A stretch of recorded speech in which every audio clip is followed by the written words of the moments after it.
Hello student, पिछला video ऑब्व्यू अर्थात matrix का डाला था। उसमें मैट्रिक्स के फार्मूले डेफिनेशंस लिखवाई हैं। आज से मैट्रिक्स के क्वेश्चन लेना चालू करते हैं, अर्थात ऑब्व्यू के क्वेश्चन लेते हैं। 20 वीडियो प्रतिलोम त्रिकोणमिति के डाल चुके हैं। जिन्होंने नई क्लास ज्वाइन करी है वो पिछले वीडियो देख लें। सीरियल से 1 से लेकर 20 तक प्रतिलोम त्रिकोणमिति बहुत अच्छे से बन जाएगी। और अब ये मैट्रिक्स को करना चालू कर दें आज से फेयर कॉपी में, ठीक है। और सभी लोग अपना होमवर्क कर लेना। तो आज ये पहला क्वेश्चन लेते हैं। ये इसमें 1 4 7 3 2 9 5 -2 4 1 -3 8 ये एक आपको मैट्रिक्स अर्थात ऑब्व्यू दिया है। इसमें कुछ चीज़ें पूछी गई हैं।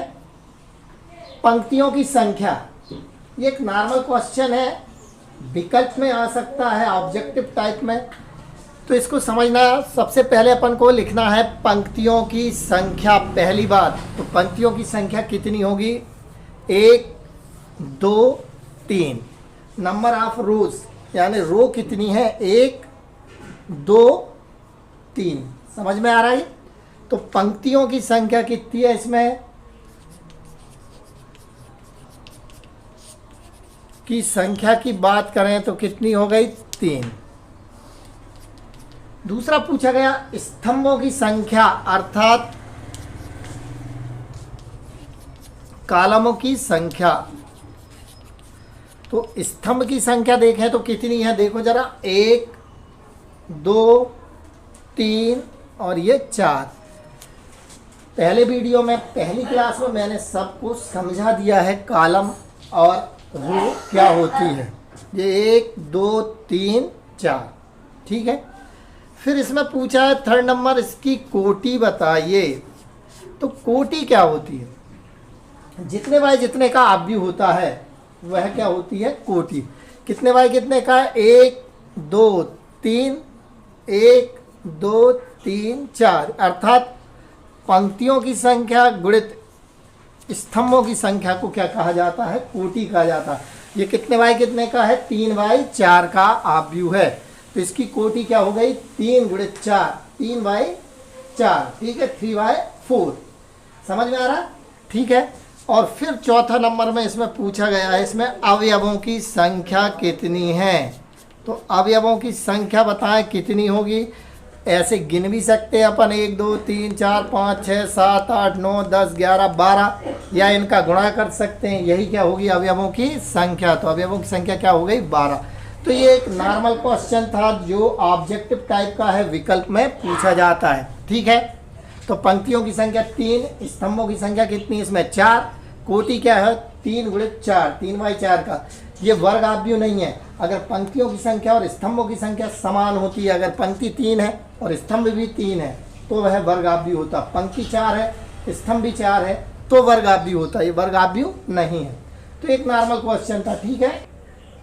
चलिए, तो पहला क्वेश्चन समझ में आ गया होगा, एक बिल्कुल नॉर्मल क्वेश्चन था। सेकंड क्वेश्चन लेते हैं। ये भी बहुत नॉर्मल क्वेश्चन है, बहुत सरल है। वैसे ये पूरा चैप्टर ही बहुत ज़्यादा सरल है, पर रेगुलर करते चलेंगे तभी। तो ये अपन को एक ऑब्व्यू दिया है, A = क्या दिया? 1 4 7। ये पहली रो दी है, पहली पंक्ति।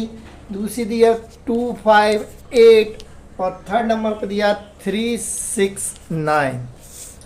तो आपको 3A फाइंड करना है। क्या ज्ञात करना है? 3A ज्ञात करो, ठीक है। हल करते हैं, बहुत सरल, ठीक है ना। बिल्कुल चौथी क्लास का क्वेश्चन है ये। 3A अपन ने कितने का गुणा कर दिया? यहाँ पर 3 का। आप डायरेक्ट भी कर सकते हैं, बाद में डायरेक्ट ही करना। ये तो केवल समझने के लिए है। ये समझ में आया? 3 ये लिख दिया अपन ने A, तो ये 3 और A की ये वैल्यू रख दी। अंदर 3 का गुणा कर दो सब में, ठीक है ना। खाना परस्ती तो सबको परसते ना एक साथ, वैसे ही सबको करना। कोई कम लेगा, कोई ज़्यादा लेगा। तो ये कम ज़्यादा, ये मल्टीप्लाई करने पर कम ज़्यादा जो होगा। तो ये हो गया 3, ये हो गया कितना? 12, यहाँ कितना हो गया? 21, यहाँ कितना हो गया? 6, 15 कितना हो गया ये 24, ये क्या हो जाएगा आपका 9, 18 और 9 तिया कितने हो गए 27, ये आ गया 3। कोई दिक्कत समझ में आ गया? तो ये बहुत ही सरल टाइप का क्वेश्चन था, इसे नोट कर लो, करते जाना सब एक साथ।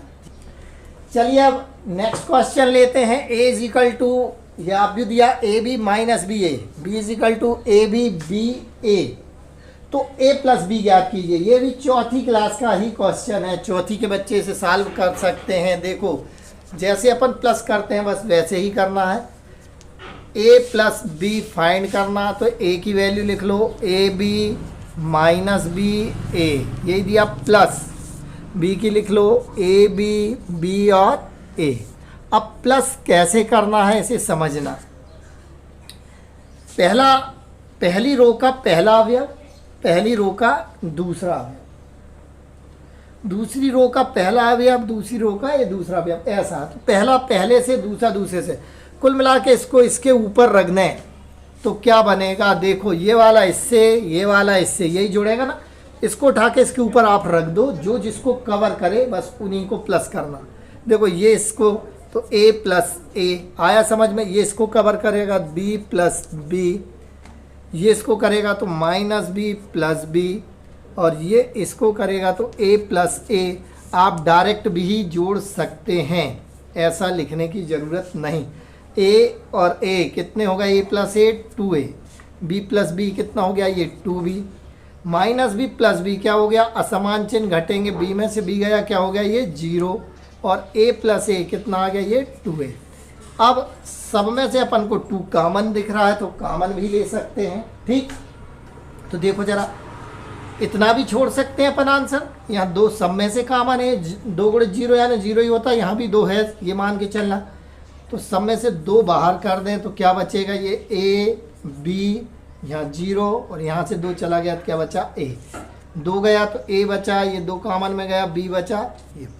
तो ये समझ में आ गया होगा, ये हो गया क्या a प्लस बी। डायरेक्ट आप कर सकते, दिख रहा था 2a, ये b और b 2b, ये b में से b गया 0 और ये 2a, डायरेक्ट हो सकता है। तो ये बहुत सरल क्वेश्चन है, चौथी क्लास का ही क्वेश्चन है वैसे देखा जाए तो, ठीक। चलिए अगला क्वेश्चन लेते हैं आज का, ये चौथा क्वेश्चन। एक आव्यूह दिया है आपको, मैट्रिक्स क्या है, cos square x sine square x, दूसरी इसकी जो रो है वो साइन स्क्वायर एक्स और कॉस स्क्वायर एक्स। बी जो मैट्रिक्स है, बी जो आव्यूह है वह है sine square x cos square x और cos square x sine square x. तो a प्लस बी ज्ञात कीजिए। बहुत ही सरल, बहुत ही इजी क्वेश्चन है। देखो अपन निकालते a प्लस बी, तो a आव्यूह रख लो क्या है, a मैट्रिक्स आपका cos square x sine square x, second इसकी रो क्या है sine square x cos square x, plus B का रख लो, बी में क्या है sine square x cos square x और cos square x sine square x, ठीक है। प्लस कर दो, बताया था मैंने, पहली रो का पहला अवयव तो यहाँ भी पहली रो का पहला अवयव, पहली रो का दूसरा अवयव तो ये, ठीक है। तो इससे इसको प्लस होगा, ये हो जाएगा cos square x plus sine square x, इन दोनों को, ये इससे प्लस होगा, ये इसको उठा के इस पर रख दो, जो जिसको कवर करे उनको प्लस करना, सीधी बात ये है। तो यहाँ हो जाएगा sign square x plus cos square x, इसको इससे प्लस कर दो तो ये हो जाएगा sign square x plus cos square x, ये इसको कवर करेगा और ये वाला इसको कवर करेगा, अर्थात cos square x plus sine square x. अब देखो फार्मूला पढ़ा 10th क्लास का, साइन वर्ग थीटा धन कॉस वर्ग थीटा बराबर क्या होता है 1, वही लग रहा है sine square x plus cos square x, तो ये बन गया 1, ये भी sign square x plus cos square x, ये भी बन गया 1, ये भी हो गया 1 और ये भी हो गया 1, यानी ये कौन सा आव्यूह बन गया, यूनिट मैट्रिक्स, अर्थात एकक आव्यूह बन गया। ये इसका क्या आ गया आंसर। तो ये समझ में आया, ये बहुत ही ज़्यादा इजी है, नोट कर लेना इसे और करके देखना। चलिए आज का नेक्स्ट क्वेश्चन लेते हैं 5th नंबर का।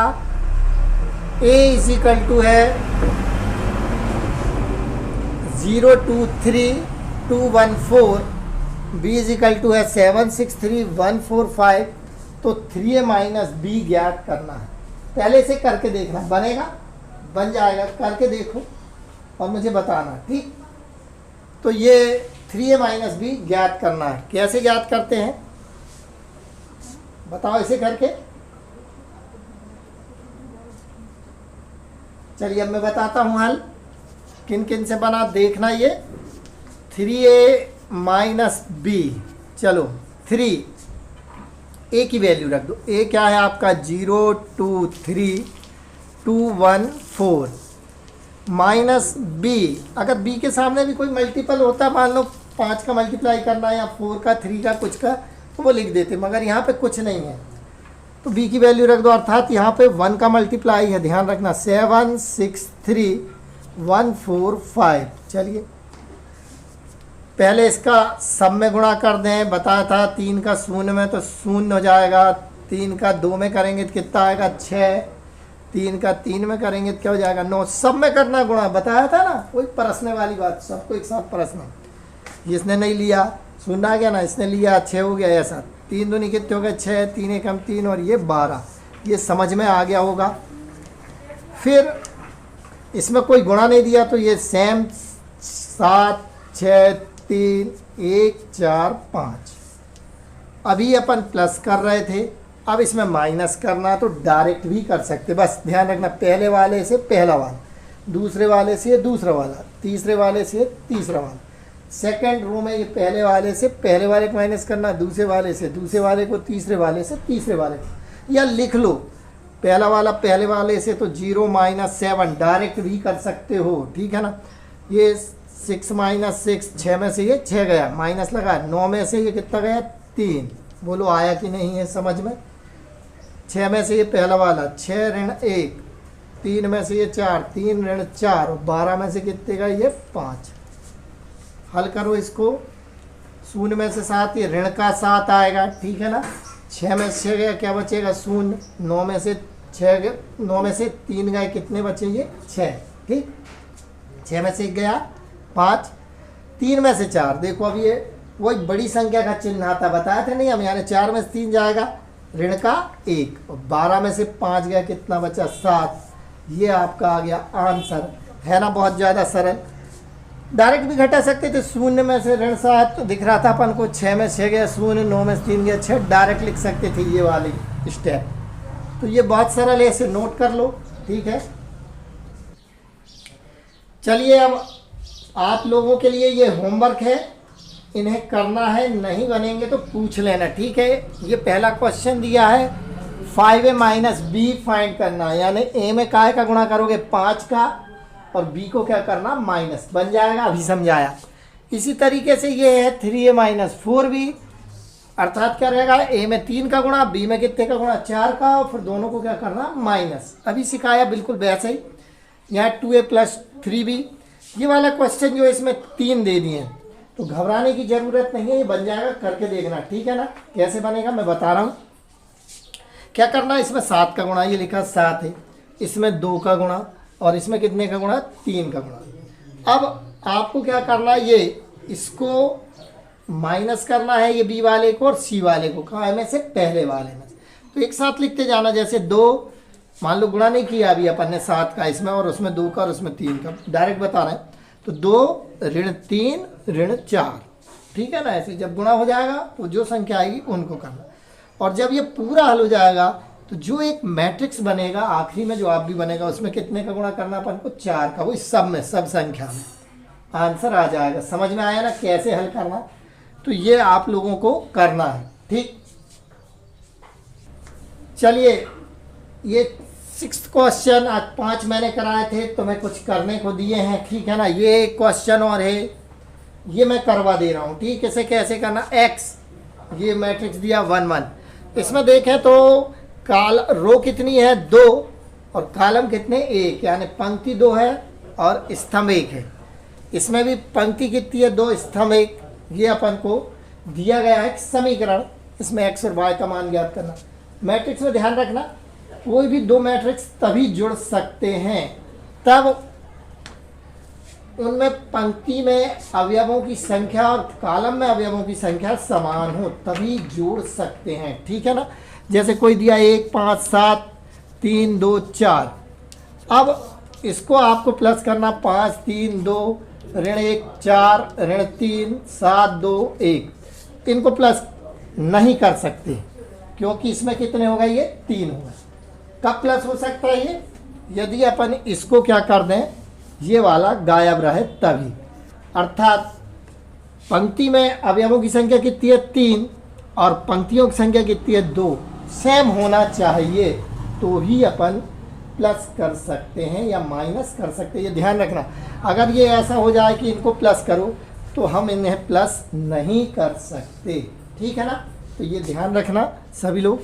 अब इसको सॉल्व करते हैं, कैसे करेंगे, बहुत ही सरल। हल अपन सीधा स्टार्ट कर देते हैं। x का अंदर गुणा हो जाएगा x, समझ गए, y का हो जाएगा तो माइनस वाई, ये हो गया 10 और ये दिया है 12। बोलो आया कि नहीं है समझ में।